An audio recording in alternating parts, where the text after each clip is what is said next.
I'm Kevin Hobgood Brown. I'm the chair of the Foundation for Australian Studies in China. My first trip to China was in early 1983. When I arrived in Beijing, I just fell in love with it, and I've always considered Beijing as a second home. I ended up living in Beijing for 4.5 years. I was on the law faculty of Peking University. Most of my students made great contributions to China's development over the last 39 years. The energy, creativity, persistence, and resilience of Chinese people is probably second to none. I learned new dimensions of all of those characteristics in China. We look around China today, it's a prosperous country. It's a very outward-looking country. China's achievement of this progress in such a short period of time is a real testament to the hard work, the creativity of the people of China.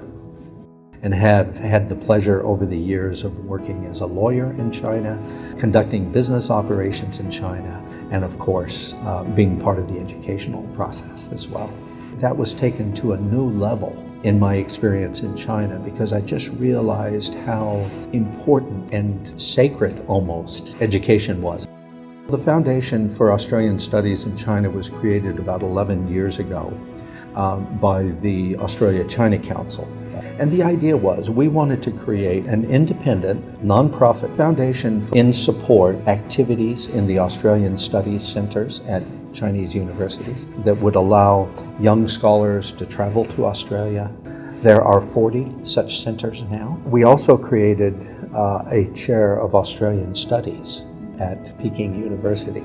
The real value of these exchanges is that these Chinese students take a little bit of Australia back to China with them. And while they're here, they help Australians understand China a little bit better. It's key to our bilateral relationship. If I have any strong hope for the future, it is that we send more Australian students to China.